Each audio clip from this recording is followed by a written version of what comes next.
Dust off your jerseys, grab your upkeep caps.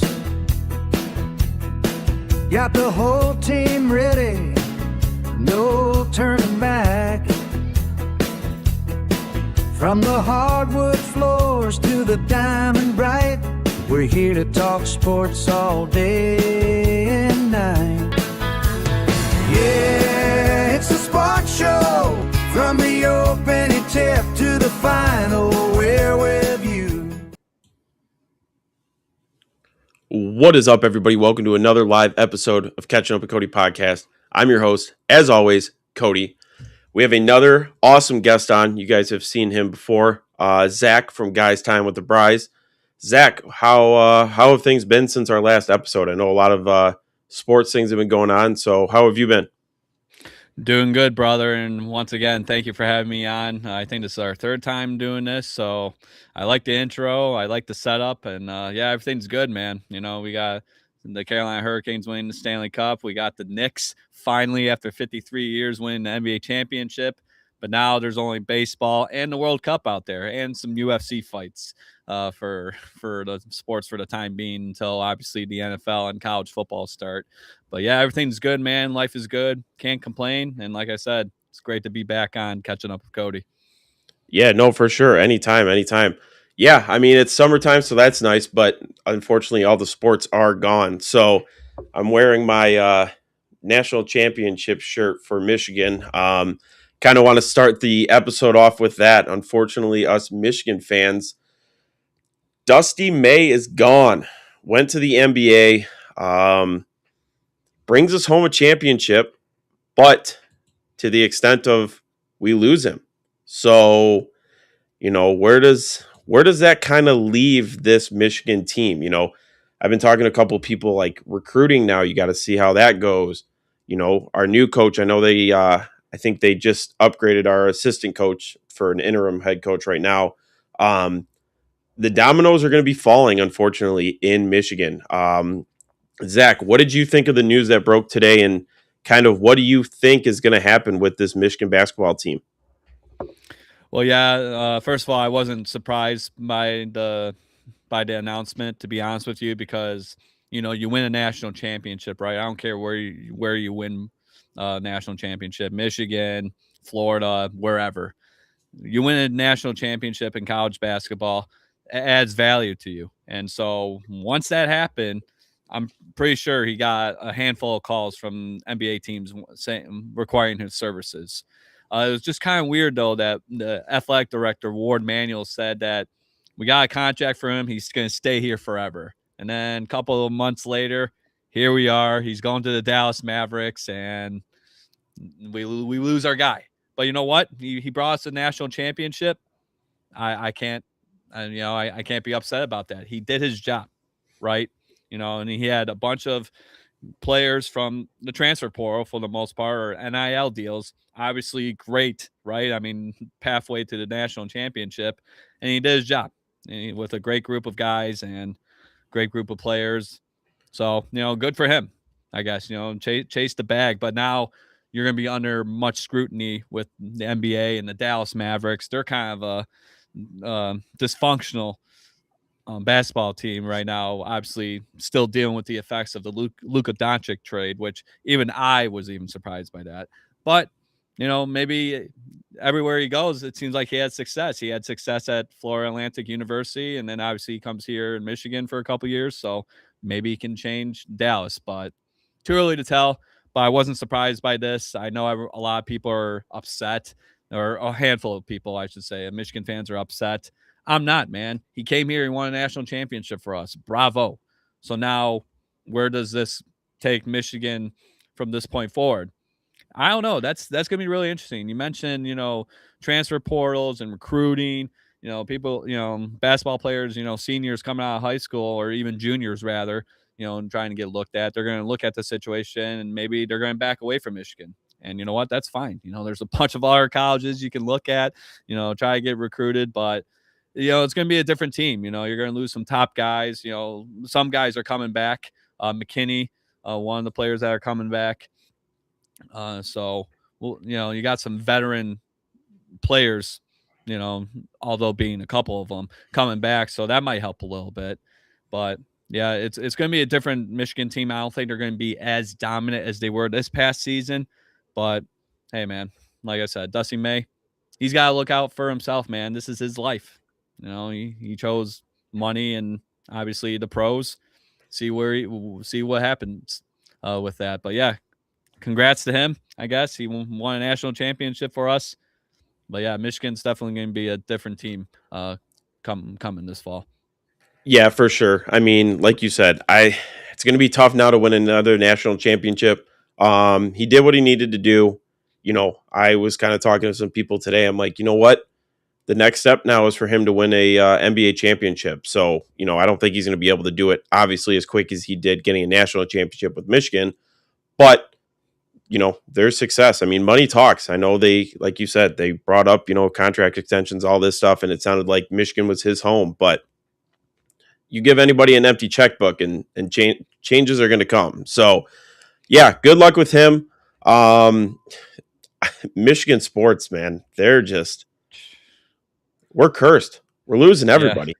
Yeah. So it's going to be tough. I mean, with recruitment and with NIL, he did all the recruiting. So, a lot of these kids, and this is with all the coaching, is when they go to the school, they want to be coached under that coach. And, with Dusty May gone, a lot of these kids might go to their second, third option schools. So we will have to see. I'm hoping Michigan's still in the top, when we get into the season, but only time will tell with that. So that was the breaking news, really, that happened of the day. We can kind of move into a little bit more of hopefully some breaking news either while we're on air or by tomorrow night. Obviously, the NBA draft is tomorrow night. The big conversation, though, that has been going around the NBA is where is Giannis Antetokounmpo going to end up? I heard that there's two teams right now, Boston and Miami. First off, two totally different atmospheres and everything. Obviously, even a totally different atmosphere from Milwaukee. So, what have you been seeing? I know the Pistons their name has been thrown in that mix with the Isaiah Stewart on the trade block talk. Something needs to happen. This NBA draft, I think there's going to be some big news happening soon. They keep hinting at it, but at some point in time, somebody just let's do it. Let's get the trades going. What have you been hearing? Is there any other, news that you've been hearing other than Giannis possibly on the move? Yeah, obviously the whole Isaiah Stewart trade rumors situation, that's obviously a possibility. I've been hearing some rumblings about that. Tyler Hero from Miami possibly maybe joining the Pistons.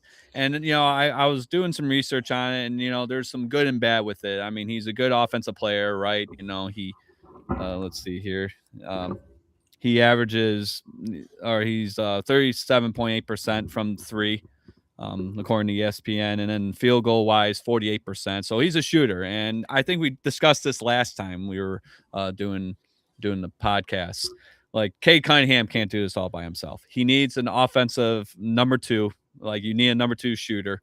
And okay, Tobias Harris had his moments in these playoffs and even in the regular season. It was great. It was fun. It was wonderful. But Tyler Hero, younger guy, obviously could possibly be that guy to help out Cade in the backcourt. But so definitely him coming to Detroit would be good. But then you look at the negative side and it's like, okay, he's injured prone. He's only played in over 60 games only 3 times in his career, and he's been in the league for a while. So that worries me a little bit, especially with how good the Pistons have been, back-to-back playoff appearances, went to the second round this year. Obviously lost to the Cleveland Cavaliers, but that worries me, the availability. Like we need someone to be on the court with Cade Cunningham at all times. So I've heard that. Obviously Giannis, I mean, if he ever comes to Detroit, I think Detroit's going to lose their minds. That would be crazy. I don't think it's going to happen.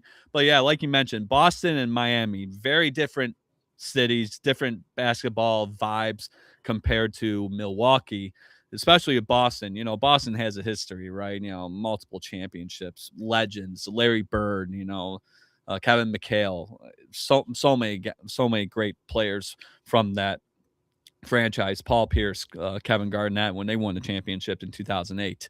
So if he goes there, that I don't think anyone's going to be touching Boston for a while if he ends up there. And then Miami, that would be very interesting as well if he ends up down in South Beach. But yeah, the Pistons, they need to like if they want to get some of these players, they got to act now. Like I said, the main priority is to help Cade Cunningham, or else he's going to exhaust himself, and then he's going to want to leave. Everyone wants to leave. He's going to want to leave if he doesn't get any help sooner rather than later. So we'll see what happens, and maybe in the next couple hours, maybe when we're sleeping, we might get a big news out of ESPN, or in the next couple days with the NBA draft coming up. So yeah, Pistons got to make a move, got to help Cade Cunningham. But yeah, Isaiah Stewart, we trade him. Maybe we can get a couple of draft picks for him. I mean, I know he wasn't really, a key player in the playoffs, averaging only a couple points a game, 4 rebounds a game as well. So, we'll see what happens with that. Maybe we can, like I said, get a couple of draft picks, help out this team. And yeah, we'll see what happens. But yeah, it's the NBA, man. It's wild out there. I mean, look at Dusty May. We just talked about that in the beginning. He's going to Dallas. And I know it's not, players involved, but head coach leaving a program that just won a national championship, kind of a big deal. So we'll see what happens, but it's going to be exciting, though. Yeah, you just never know. And, a couple of years back, I really thought Cade was going to be out of here, with the disappointing seasons that we had when he first came in the league. Obviously, we've turned it around. But, with us getting rid of Isaiah Stewart, I think this kind of cements the Jalen Duren coming back, which I'm not really happy with because we've talked about it. There's way too much money being thrown into him. But if, they might see something that us fans don't see. So maybe by getting rid of Isaiah Stewart, that might help Duren a little bit. Yeah, I mean, I'm worried about that. But yeah, this Cade Cunningham, Tyler Hero pairing of each other, I think is going to be good. He can score. He's a good defender. You did talk about the injuries and everything, but we need something because what we have right now is not working. I mean, obviously we get 60 wins and everything, and everybody's like, what else do you guys want?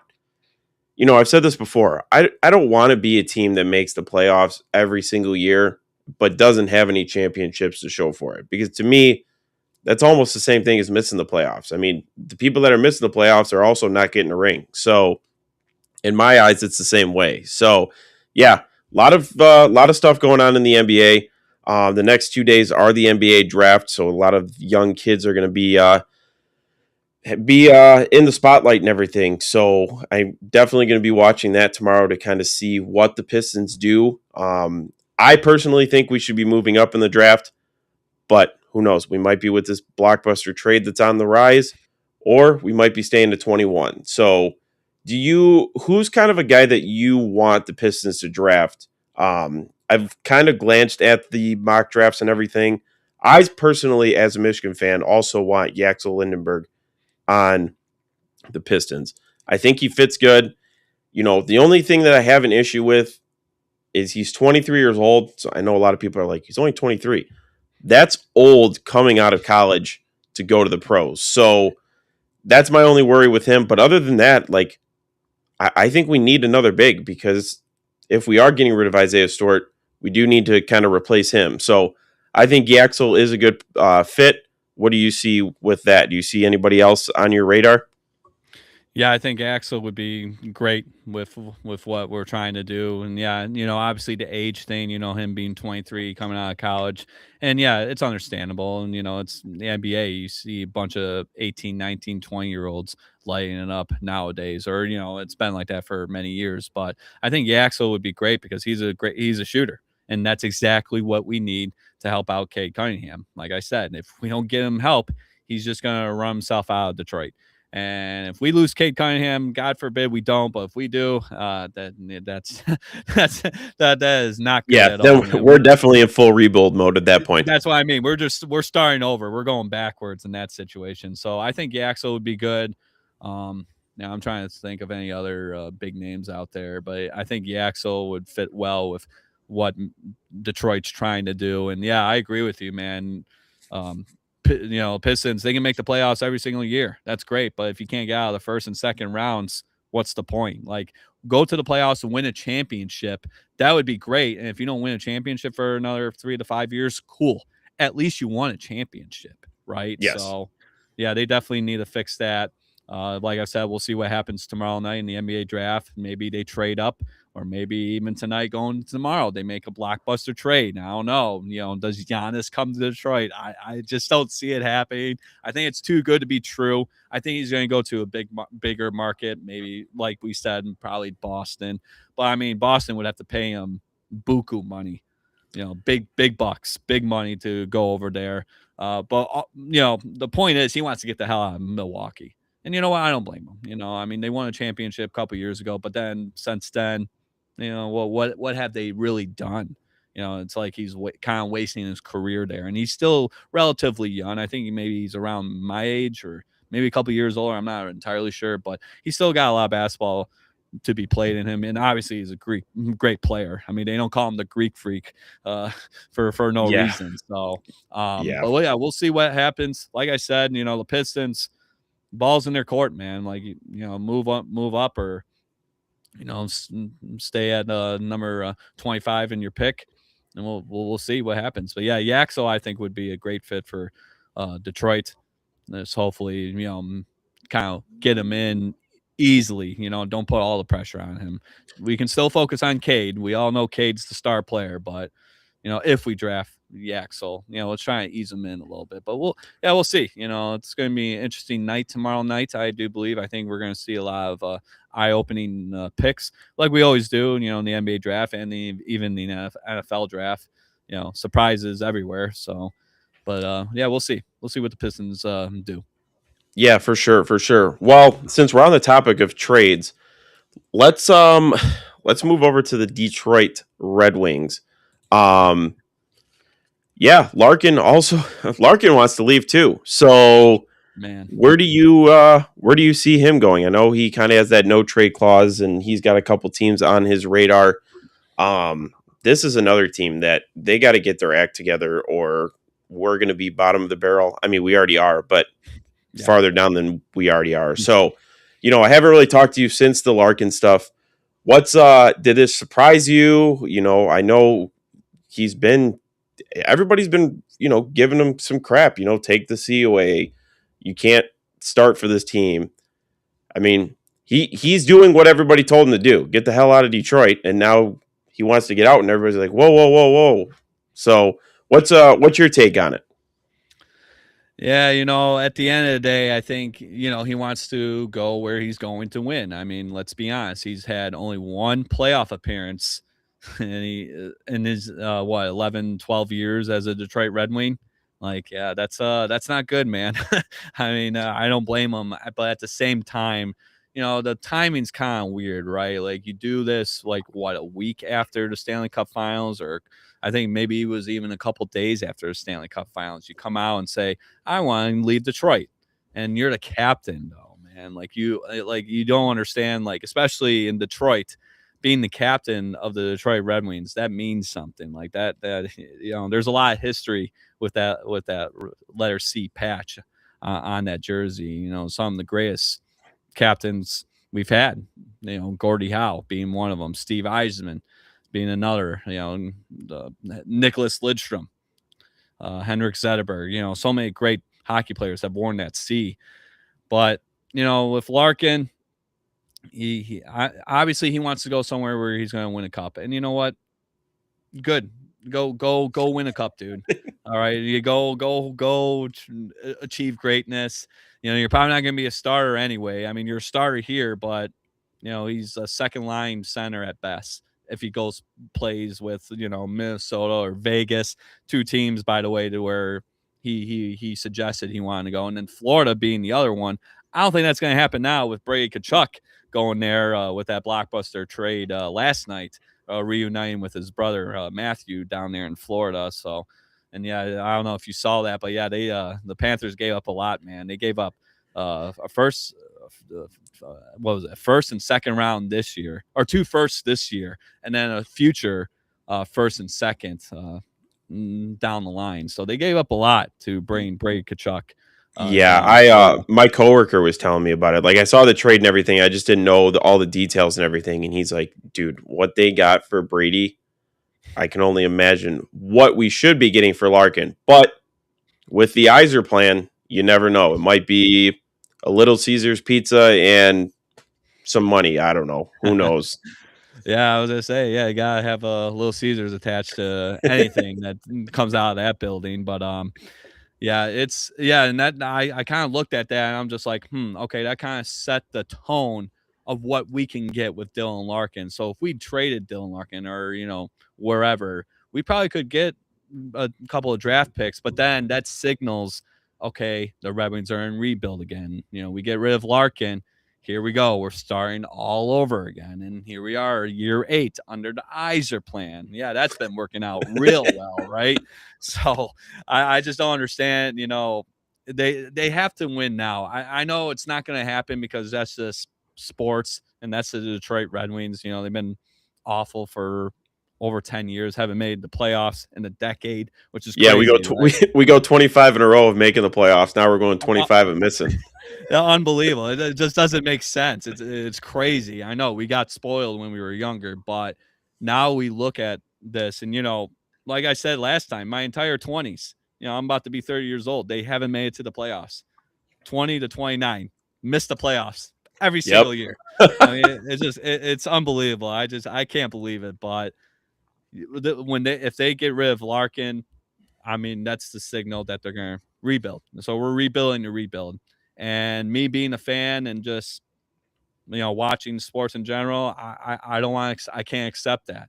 But I mean, I'm not the general manager. I'm not the owner of the Detroit Red Wings, so I can't make those decisions. But Larkin goes, we have to get some from him, but that's the thing. Like, what are we going to get, right? I mean, do we get a first-round draft pick? I mean, sure. I mean, we can try to develop these guys because that's what we're trying to do, right? Develop. But we have to get a veteran presence here. And I think that's something that's been missing for a while. I mean, yeah, we got Patrick Kane, and I get that, but we need someone who can come here and say, just change the vibe, because the vibe's not good here in Detroit. It's not. It's bad. It's not championship worthy. Like, these guys, the last couple months playing hockey, I saw no heart, no determination. Like, they were just checked out, which is crazy because in January they were a first place team.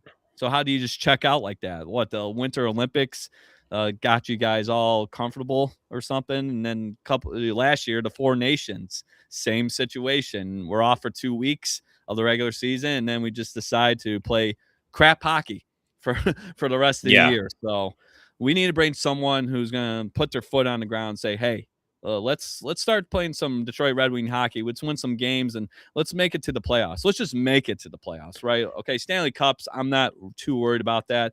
Let's just make an appearance in the playoffs. Yeah, for sure. Baby steps first. But I'm glad you brought up kind of like that veteran and like the locker room stuff. Like, I was just thinking as you were saying that, like, what does that locker room have to be right now? Like, your captain gave up. I mean, I don't blame him for giving up, but the captain gave up on you. Like, how does that look from the top down? Like, DeBrincat, Snyder. Like, if I was those guys, like, dude, I'm rethinking it too. Like, these guys have been here long enough that there's nothing that's kind of going in the positive direction.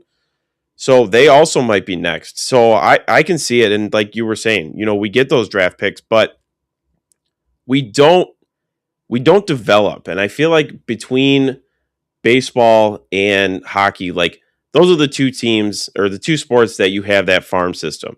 Detroit is known for having a good farm system. But that's all we're known for is the farm system. Like, bring these guys up to see how they can play. I think it was it might have been like 4 or 5 years ago now, like when we had a lot of these young guys in the farm system. Like, we were out of the playoffs. There was no way we were going to get in. Last 10 games of the season. Throw these guys out on the ice. Give them that NHL experience. Give them, what it's like to play in front of like a bunch of people in the bigs, like under the big lights and everything. Give them that chance while we're rebuilding, because you never know. You can find that diamond in the rough that's going to get you over the hump. But we draft these players, throw them in the farm system, and then they never show up. So it's Yeah. always tough. Like even with the Griffins right now, like that was a great team this year. Right. Grab some of those guys and bring them in. Like I don't know if it's I don't know. I don't know what's tough about trying to figure out the farm system. Same thing with baseball. Like, when the Tigers were in that slump, bring up some of these guys from the farm system. Throw them in Yeah. there. If we win 5 or 6 games in a 10-game span, great. If we lose 10 games in a 10-game span, it's pretty much the same damn thing as what you're paying these guys $20 million a year for. So Exactly. to me, that's if I was a GM and owner, that's what I'd be looking at. Is like, we've been rebuilding literally since we were born, you and me. Like, something's got to change. Throw these young guys in there. But yeah, it's as a Detroit fan, it's tough to see like everything happening. Even like with the Lions, like I feel like we're on a downward trend again. Like, what is sure. going on? Like, one championship, and I say this every episode. I just want one championship for one team. And then if we never see another championship in my lifetime, I'm fine. Yeah. That'd be great. I mean, just one championship, preferably the Lions.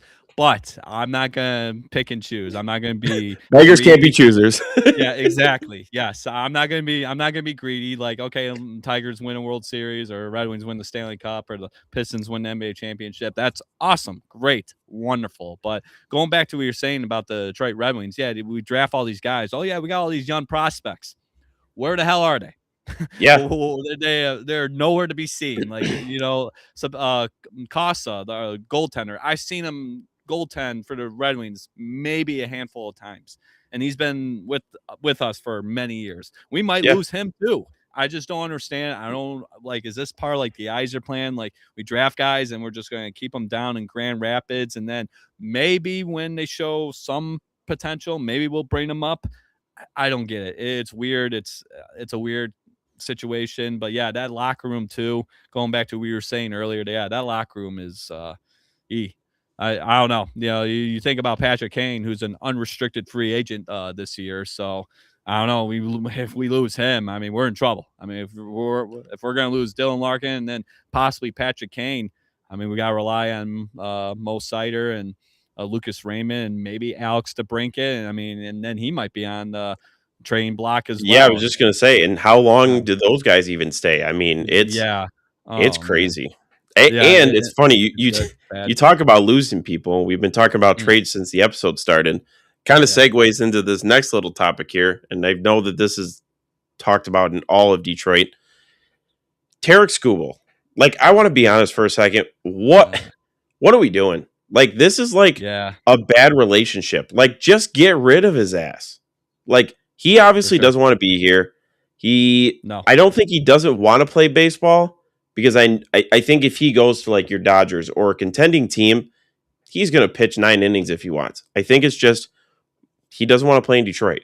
And I'm tired of like how much he's been complaining and crying. Like, dude, I don't even want you to be on the team when we win a championship. Like, yeah, you're a great player. You've brought a little bit of success to Detroit, but like, dude, give it up. Like, just give it up. Yeah, and that's the thing, with Tarek Skubal, another one who obviously doesn't want to be here, and then Dylan Larkin wants out. So I don't know, is it a Detroit thing, or I mean, I know we have some brutal fans here, and then, you know what, brutal in a good way. Like, you and I were both passionate fans. Obviously, Detroit, we're a passionate sports town. I want to say, in my opinion, obviously people are going like, oh, Boston, L.A. Well, duh, or Chicago. Well, duh. They have a bigger market than we do, but that's what And they I have think. That's what makes. success. Yeah, that too. That helps a lot. So, but yeah, I think that's what makes us so special, though, with Detroit being like a smaller market, because then we're viewed as the underdog. But then, how much longer can we be the underdog? Like, dude, we gotta start competing for championships at least. But it doesn't, how can you do that when you're missing the playoffs over for a decade plus, or you get eliminated in the first or second round, like the Pistons or the Tigers, or you got the Lions. A few years ago, they were right there, and then they just collapse. and then they don't make the playoffs last year, and then a couple years before that, rather, they get eliminated, embarrassed rather, as the number 1 seed. So they had the week off, the bye week, at home against a rookie quarterback in Jane Daniels and the Washington Commanders. So I don't know. Maybe it's a Detroit thing, like I said, and Dylan Larkin, Tarek Skubal wanting out of Detroit. Yeah, maybe they still want to be here, and yeah, they want to contend. Obviously, if we were both professional athletes and we were getting our ass kicked every single year, and we're kind of like the reason why we're somewhat good, or people come to see us, I would be sick and tired of it too. But I don't know. There's a fine line between, I guess, loyalty and chasing rings, or being a fan favorite, whatever. I get it. At the end of the day, the sports is a business, right? You're here to win championships, build a team. And obviously, when we're talking about baseball, well, the Dodgers have a lot of money, so they get the best players, and that's why they win the World Series every other year. So, but yeah, Yeah, they got that open checkbook. They can just pay whatever they want. So I'm sure. I don't know. I'm sure he'll go somewhere, but it's just sad. Like it. I don't know. Yeah, it's like, dude, either you want to be here or you don't, and it definitely sounds like he doesn't. Well, that's the thing. We gotta keep them. We gotta get, if we're gonna trade Skubal, we gotta get something for him, right? I mean, we can probably get some decent, a couple decent players, maybe a couple draft picks, whatever the case may be. Because Tarek Skubal, like him or not, he's still a damn good pitcher. Like, we've seen it. I mean, we've seen it for a few years now here in Detroit. He still has value, but I don't know, with just everything going on with Detroit, and maybe it's an up and up. The month of June, they've actually been doing well. I mean, it seems like they have been on an upward trend. So right, yeah. But like you said about the trade with Skubal, hey, yeah, we're Detroit, Little Caesars pizza and a bag of peanuts. Yeah, a bag of peanuts. You can take care of Tarek Skubal. Yeah, might as well give them a Pepsi too, or whatever. Because I think that's the only thing they sell in their stores. They don't do Coca-Cola. But anyways, yeah, they I don't know. It's crazy town. It's absolute chaos here in Detroit. All the sports teams, and dude, the Lions haven't even started yet, and still chaos. We're trying to figure out how this team's gonna win, and they have the easiest schedule. How the hell do you even know that? I mean, we gotta wait till week 1 against the Saints at home, because I've been saying that, easy on paper, but until it's on the field, you don't know. I'm telling you. And then week 2, Thursday night football in Buffalo, new stadium against Josh Allen. So yeah, have fun with that. I mean, if they win that game, that would be crazy. But anyways, this easy schedule crap, I'm not buying it. So. But yeah, it's just Detroit sports, man. Yeah, you might be right, Cody. We might be cursed. I don't know. It's just it's a headache, man. Like, I don't know. There's points where you enjoy watching all the sports here in Detroit, but then there's other times you're thinking, like, what the hell are these guys doing? It's just like AJ Hinch. We talk about it before, making questionable decisions. Taking pitchers out and then relying on his bullpen, and his bullpen blows it, and then we lose by a run because you decide to take out your pitcher who's pitching a hell of a game, but we got to save his arm. We got to save, we don't want him to get injured. Dude, back in the day, these guys were pitching 120 plus pitches. Like, yeah, now you got Skubal pitching 5 innings and he's done. Yeah, Jack Morris, when he was pitching for us, dude, that guy was pitching 100 plus, pitches a game. Yeah, no, for sure. I'm glad you brought up like AJ Hinch and everything, because I've been seeing that. I can't remember his first name, but Jones got booed the other night. Well, him and AJ Hinch got booed the other night because they took out Kerry Carpenter. Why does he keep taking out Kerry Carpenter? It seems like he's the only one that ever gets pulled. Yeah, like, dude, this guy is also is the reason why you're successful, and you got Jeremiah Jones or whatever his name is. Yeah, Jeremiah Jones. And and I get it. I haven't really watched the full interview. I know they were kind of upset with, the fans booing and everything, but like, dude, if you guys were winning games or at least being successful, you wouldn't have to worry about booing. And the fans are more than allowed to do that. I mean, come on. They pay money. They're entitled to respond and react however they want. They're helping pay your salary. I So was gonna say, yeah, pretty soon I'm just gonna be turning on a Madden game and simulate it and just see how that game goes and be like, hey, I can use the bathroom, no line, no charge for a ticket. Let's yeah. do that. But yeah, Oh, like dude, I crazy. think I think the fans are finally standing up for ourselves and Yeah. booing and like finally just throwing our 2 cents into these players and like we're like, look, you guys are getting paid a bunch of money. You guys are at the top of each league. There's got to be some sort of success. Like, and I think the Yep. players and the coaches are finally seeing that, and that's why they're kind of fighting back. Do you think that this is good for the leagues, the organizations? Like, to me, I think it's good because I think, like I said, I think they're finally like, damn, these fans really are upset. We haven't done anything. We haven't shown anything for all these years. So, but I also don't like that then the players and coaches kind of come back at the fans of like, well, what would you do? Or, we're trying or this and that. Like, trying is like 3 years and then you're succeeding, not Yeah. 11 years, not 100 years. Like, there's a difference.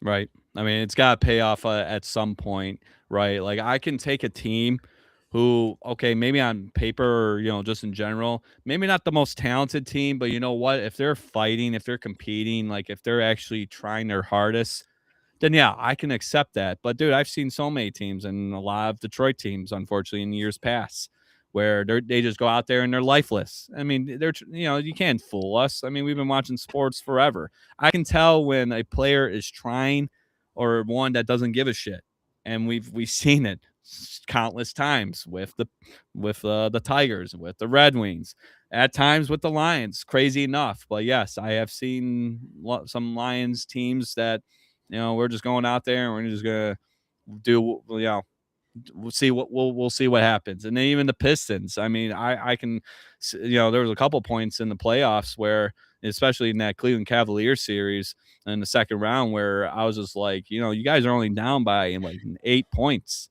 Well, why are you not attacking the ball? Why are you just letting the guy shoot an open three? And he's one of the best shooters on the team, just for example. But I don't know. It's weird, but yeah, I'm glad the fans are speaking up too. I mean, like I said, they have that right. And I think they're just smarter now. You have this technology, you have the social media. So we see all these interviews. We see these, the posts, because some athletes, they're not famous enough. They got to go on social media and post how they're Yes. feeling, right? Or whatever, talk about the team's performance or whatever the case may be. But we're not buying it anymore, man. And with Detroit sports fans, we're at that point. We're impatient. Like we got 4 professional sports teams. The last championship was in 2008. I was 11 years old. I'm 29. 18 years, dude, since the last time we had a championship come to the Motor City. That's Something's got to crazy, change, dude. It's man. crazy. I know it's insane. It doesn't even make sense, but I don't know. It's I think something needs to be done from one of these teams. Got to do something. Like Oh yeah. it's go time. Yeah. We Maybe talked earlier. maybe when we're doing this podcast in a senior living home, we'll finally have that championship. But Yeah, you absolutely. brought up the Lions. Let's kind of talk about them real quick. Yeah, So absolutely. yeah, everybody's talking this easy schedule. It's gonna be a cakewalk. Oh, Why are God. we doing that? Why are we doing this? Yeah, because We it's a have talking been point. yes, we have been bad, not bad, but we have gotten worse every year since we were supposed to win the Super Bowl 3 years in a row. Like, think we need to hit the reset button. There's no easy schedule. First off, because we're Detroit. Unfortunately, I Right. hate to say that, Yeah. Yeah. but Oh yeah. some of the teams Absolutely. that we're playing, you can't sleep on some of these teams at all. I mean, No. the division is only getting better for the NFC Yeah. North. So you're looking at Absolutely. playing those guys 2 times a year each time. That's not easy wins right there.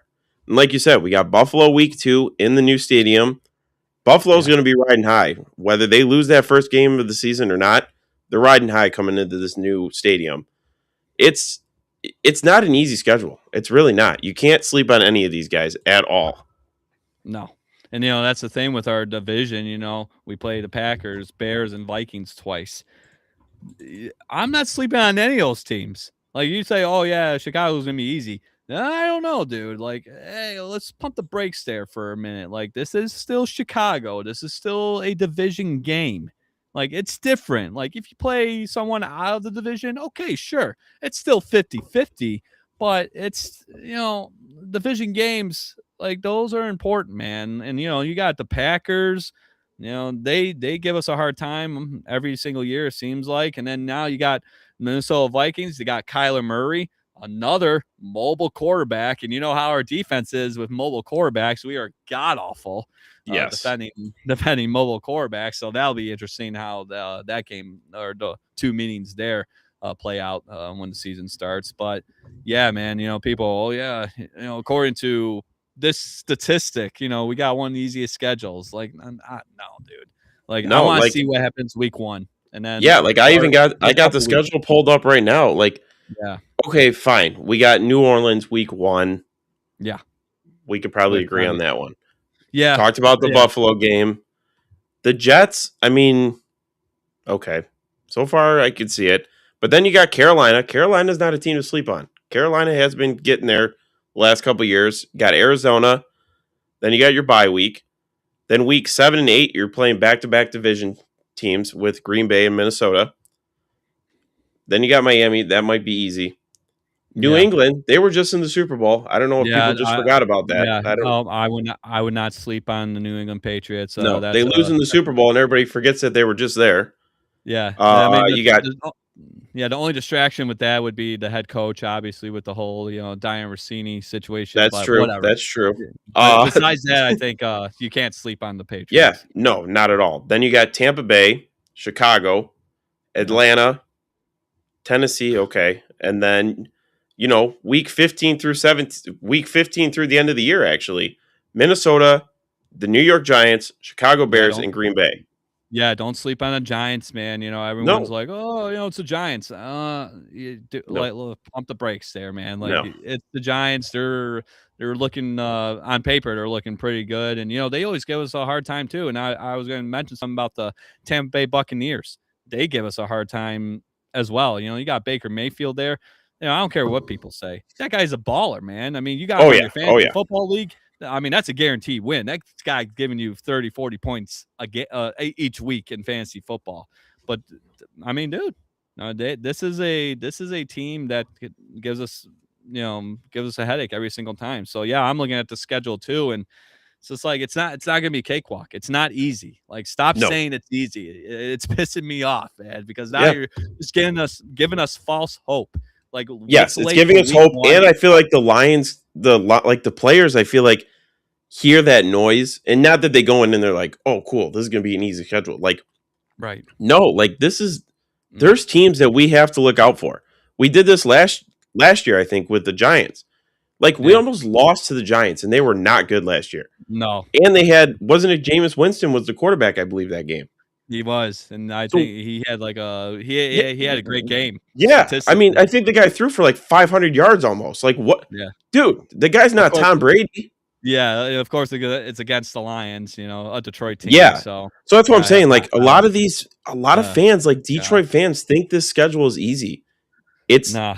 yeah, okay, it No. might not be the hardest schedule in the league, but there's Right. teams that they're going to just look over, and that's what's Yeah. going to cause them a loss. Yeah, Exactly. no offense to the Saints or the Jets.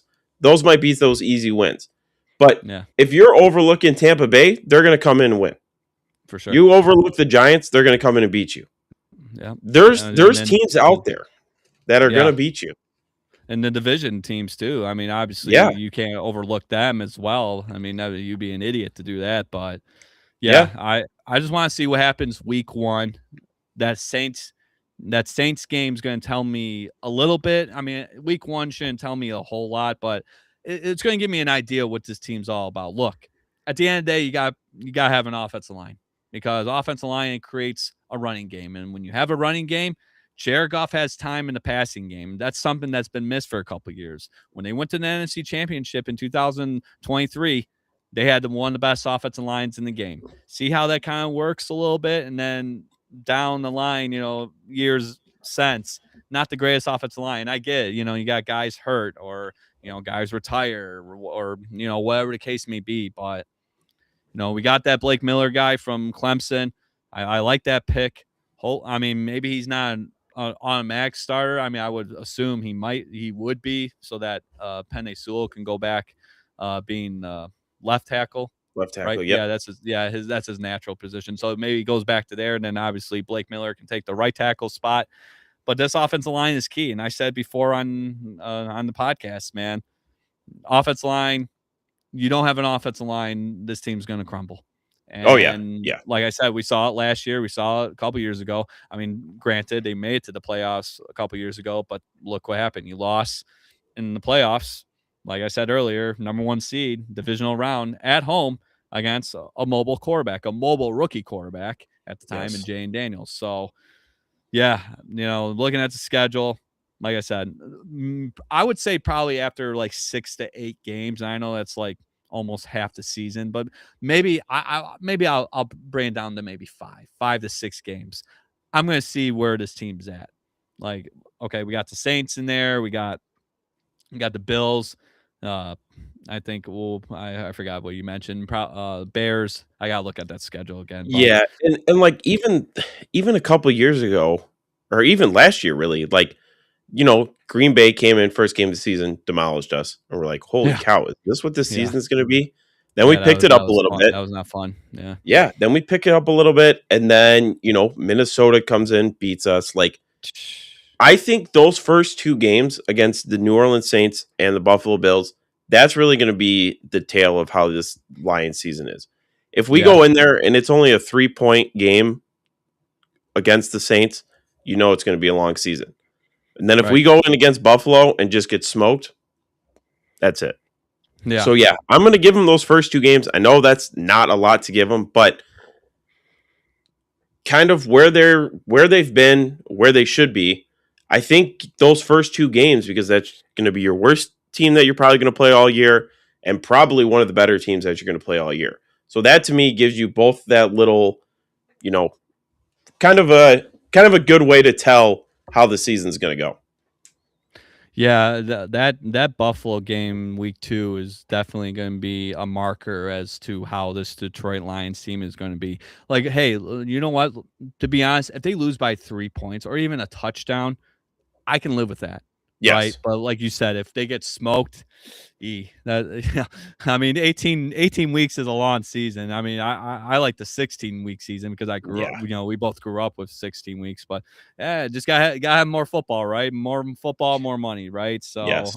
If we lose to the Saints, I'm probably going to stop watching for the rest of the year. Yeah, that's that'll be crazy if that happens. Well, like we said, you can't pass up on anybody. But that game being at home, I think that will help us out a lot. But then, the next week or a couple days after, and this is an argument that they've been talking about. Maybe we can talk about it today or maybe next time. Yeah. Having Thursday night football games after you just had a Sunday game or Sunday night football or Monday night football game. It's absolutely ridiculous. Like, get rid of Thursday night football. No one asked for it. It's just the NFL making more money. It's like, hey, let's put a random ass Thursday night football game on because no one else says there's nothing else better to do during the fall and winter. Let's just put football on a random ass Thursday night. And more than half the people in this world can't even watch it because they don't have Amazon Prime, because that's where and I hate to say it, like, streamed at. Yeah, and I hate to say it, like, I know we've played a couple Thursday night games, but like, dude, I don't know if they're just like, let's take the 2 worst teams and put them on a Thursday. Like, I'm sorry, but I got better shit to do than watch a game on Thursday night, especially at 8:30 at night. Come on. Yes. Oh, no. Man. It was one year. It was a couple years ago. I think they had like Jacksonville, who was horrible at the time. Maybe they had like 5 wins, maybe, and then they go up against maybe it wasn't Cincinnati, or it might have been Houston. It might have been a division game, but dude, they were like 5 wins apiece. Like, who the hell wants to watch that shit on a Thursday night? Like, dude. Yeah. Now, if it's 2 undefeated teams and it's divisional team, division teams, like let's say just for example, the Steelers and the Ravens, because that's a great rivalry, right? But if they're like undefeated or 1-loss teams on a Thursday night, okay, yes, I'm going to be more invested in watching that game than watching 2 5-win teams, and we're in week 13 or 14. Like, I definitely, I think that's what they do is they're like, all right, these 2 teams equal 10 wins, throw them on, We'll get some viewers. Like, no way. Yeah.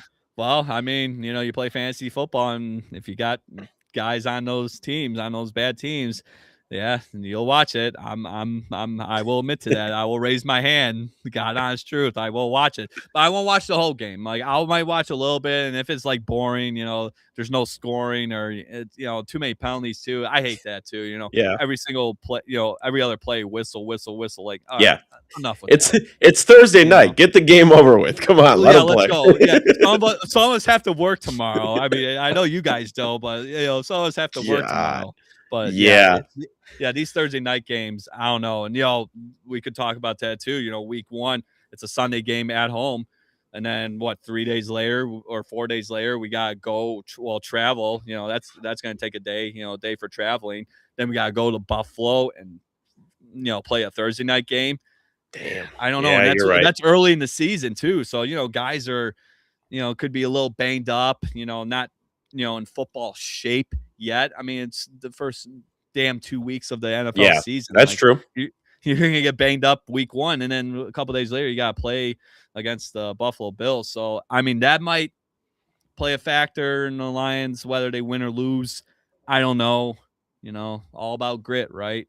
Yeah. We'll see what happens. Yeah, we'll see what happens. But yeah, these Thursday night football games, get them out of here. I can't stand them. Yeah, for sure. No point, man. There's, someone's gonna get seriously hurt, or whatever. It's just there's no room for it. I don't like it. No, it's not worth it at all. Yeah. So before we end the episode, I know you're a big UFC fan, so I did want to get your take on the fight at the White House. I don't know why I couldn't remember what the heck it was called. UFC Freedom or whatever. Yeah, UFC Freedom 250. Yeah, I know. I did watch it. Title. Yeah, I did watch it. Honestly, I'm not a huge UFC guy, but like I think these were the best fights. Like these guys actually hit each other.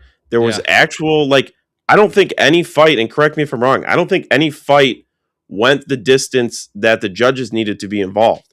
No, and I want to point something out there. It was the first fight card in UFC history. They've been around for 30 years, over 30 years, 1993 officially. First UFC card where all the fights ended in knockout TKO. Damn. Now that's when I could watch the UFC. Right? That's what I like. Yeah, and I get it. There's strategy and stuff involved in it. You guys don't want to just go in there and throw haymakers in the first 2 minutes. But no. Those fights, they actually had bad blood for each other. And I wanted to stay up to fully watch the final main card or the main match. Yeah. But I watched highlights and everything. Dude, that was crazy. I mean, I saw a before and after picture. Oh my God. Holy cow, he messed him up. But I did want to get your take on these before we before we end the episode. Yeah, no, absolutely. Yeah, I'm kind of glad you brought it up because I'm thinking about that. I'm like, yeah, I'm wondering if he's going to bring up UFC. So I'm glad you did because it was kind of a weird event because UFC, White House lawn, kind of weird, right? Okay, whatever. But you know what? What made up for it? The fights. Every single one of those fights ended in knockout TKO, which is crazy. First time in UFC history that's happened.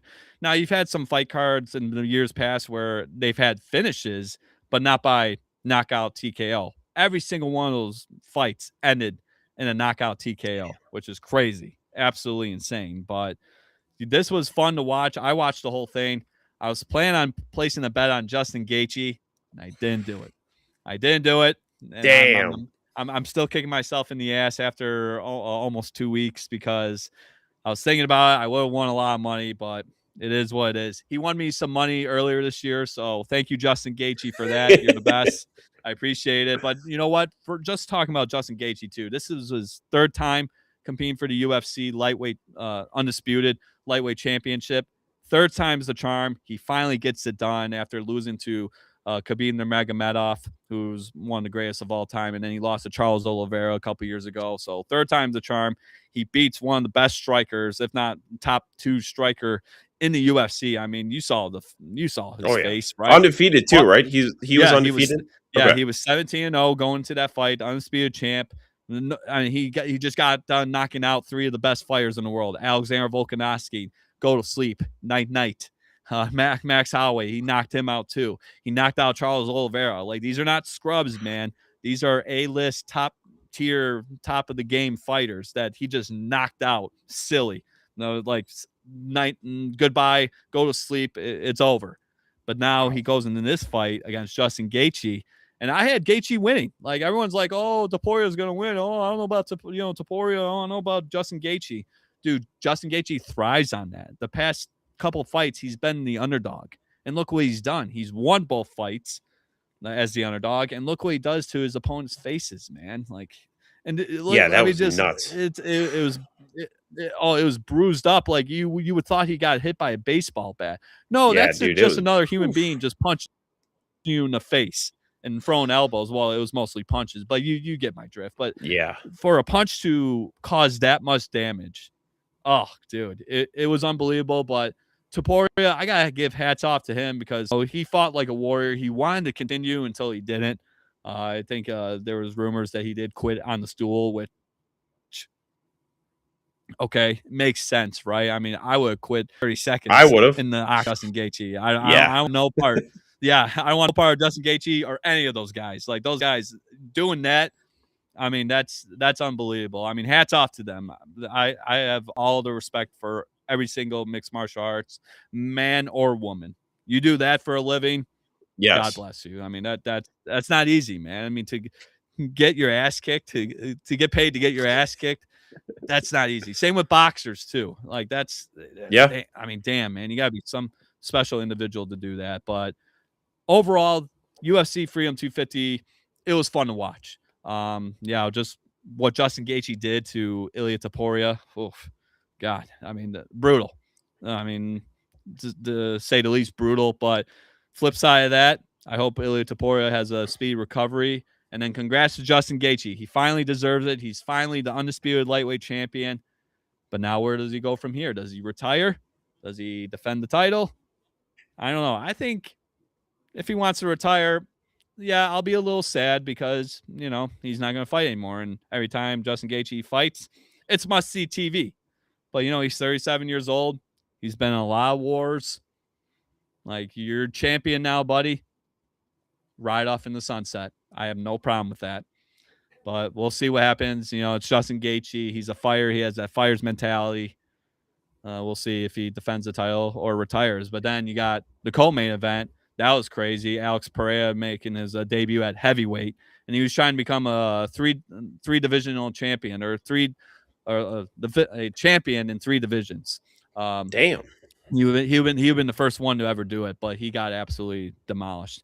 And it's the heavyweights, man. These guys are big, and he's going up against probably the most athletic, sculpted, jacked heavyweight in Cyril Gane, and yeah, he got absolutely annihilated. I did not see that one coming. I thought Alex Pereira would put on a show, but I don't know, he just looked hesitant. He did not look like himself. Like, he did not look like he was in good shape. He had to put on a lot of weight to be heavyweight, from jumping up from that's got to be tough. I mean, you got to put on weight, and it's got to be muscle. Like, it's not like I'll use me as an example. It's not like you're sitting on the couch eating Cheetos and donuts. Like, you're not that's not the weight you got to be gaining to be fighting these people. So no. So yeah, I noticed that too. Yeah, but yeah, he got absolutely torched. And then Sean O'Malley had a great performance. I loved his knockout. Little salute there as the guy's going down. Dude, it was crazy, man. Dude, that's the thing. I'm like, why is he saluting? Like, the guy is almost like he's not out, but then the referee came in. Yeah. I don't know. That could have been an early stoppage. I don't know. Like, the guy was getting pieced up, so maybe the ref thought, okay, I gotta protect the fighter, which you should. Yeah, I was gonna say that's got to be tough as a UFC or even a boxer referee. Like, it's people pay to see this stuff, but like, dude, at the end of the day, these guys are still humans. Like, there's no need, because I've seen it both ways. I've seen early calls, and I've seen where they're just hitting them. Like, dude, this guy's been getting hit for the last 15 seconds, and he's not swinging back. Yeah. Like, you can stop it anytime you want, ref. But it's okay. Yeah. You do you. It's all right. Yeah. It's tough. It's very tough. But great fights, and I did want to have your take on that, because I know you're a big UFC guy. I believe Conor McGregor is fighting this year, right? Yes, that is Okay. definitely on track. Perhaps a couple weeks. It'll be here before we know it. July 11th, Saturday, International Damn. Fight Week. Yeah, I know, right? It's gonna be here like that. That's with you all UFC events. It's just like, well, wait a minute, this guy's fighting again. I just watched him fight 6 months ago. How's it 6 months already? But Damn. All right. time flies. We might have to. I know I'm booked for a while, but I might have to sneak you in somewhere on a different day Oh yeah, because I want to get your take either before or after this Conor McGregor fight. Because from a fan that's not like a huge UFC guy, like those are the names I remember, like yeah, Conor McGregor, Max yeah, Holiday, yeah. Holloway. Max Holloway. Yep. So like those are the guys that I like. Sean O'Malley. Those are the guys I know. Um, Even like most of the card, I was familiar enough with the fighters. So to me, that's kind of why I really watched it too, is because I know who these guys are, and it Yeah. doesn't take away from anybody that like I don't know or they're not a big name fighter. But like I remember, I'll have to get back to you and the guy I'm thinking of, but he used to be a really good UFC fighter. John Jones. Oh, yes, there's that guy too. I forgot Yeah. about him. So like yeah, like He's all of those guys that I used to I mhm, mean, I guess you could say grow up watching. Like now yeah. that they don't fight anymore, it's all these new guys. So that's why I kind of like this card is because it was known fighters that your average, you know, person that just watches UFC every once in a while is like, Right. "Hey, I'll watch this card because I know the fighters." So I'm Yeah. definitely glad I got your Absolutely. take on that. But yeah, we're definitely going to have to talk um Conor McGregor for sure. So Yeah, well, hopefully it happens. I don't know, with him, he's it's a dicey situation. He hasn't fought in 5 years, but I guess he's cleared to fight, all the drug testing they got to do nowadays, he's entered the pool, so I mean, it's official. They're advertising the hell out of it. damn. But yeah, that's going to be an interesting fight. This is the second time Conor McGregor and Max Holloway have fought. They fought 13 years ago, 2013. So they were kids. Oh, well, Yeah. kids basically, right? But yeah, they're two grown men now. Like I said, McGregor's been out of the game for 5 years. I don't know, man. That's an interesting one. That's going to be very interesting. Obviously, I'm going to watch it, right? Being a UFC fan, but Yeah. I don't know. Max Howie's coming off of a kind of a dominating loss. He lost to Charles Oliveira. Charles Oliveira just ragdolled him for 5 rounds. So he's ready for a win. But then Connor, he's got the fans, he's got the presence, the personality. But like I said, he's been out of the octagon for 5 years. That's a Yeah, long time, man. that's got to be tough to just Yeah. jump right into Yeah, it. So right, and he's not getting any younger either, so, no, that'll no, be very interesting, but yeah, if it still happens, I really hope it does, but, just knowing Conor McGregor, yeah, he's kind of a headache, and, it's a dicey situation, but as of now, the fight's on, so it should be a good one. That'll nice, be a nice. very Yeah, interesting fight. I'll be tuning into that for sure and getting your input. So while we are hitting past the top of the hour here, Zach, I honestly, dude, like we could talk for hours. You know this. We've Oh, talked about this absolutely. plenty of times. I'm definitely Yes, going to sir. reach out to you again, obviously, and have you on. Um, any last things Sounds you want to good. say, and then plug your stuff. Yeah, like I said, thank you for having me on. It's always a great time being on Catching Up with Cody. I know you've been doing a lot of work with other podcasters or sports podcasters out there. So keep doing you, man. I mean, I like you posting on Facebook and Instagram, usually Instagram, because obviously we both have an Instagram. But I like what you're doing, man. You post a lot of content. It's fun. Like I said, doing this stuff is fun. We both love sports. We're passionate. Obviously, yeah, we're not really getting paid for it, but at the same time, it don't matter. Like, hey, man, I'm a sports fan. You're a sports fan. This is what we live for, right? And we love talking about sports. I mean, look at that, over an hour, and we talked about what, Yes, five sir. different topics. It's crazy, right? And they weren't just like 5 minute conversations. Like, no, we went in depth. We talked about stuff that happened in the past, what's happening now. Talking about possible future events going on. So but yeah, like I said, being on this on the podcast, it's always a fun time, man. Like I said, I do believe this is our third time collaborating. So yeah, let's just keep doing it, man. And I appreciate you inviting me. And yeah, it's always fun being on Catching Up with Cody. Yeah, man. Of course. Yeah. No, there'll definitely be more episodes for sure. So thank you guys again for tuning into another live episode of Catching Up with Cody. This is Zach from Guys Time with the Brys. Please check him out. He's got some good content going out there. We will be back next week, same time, Monday, 9 p.m. We have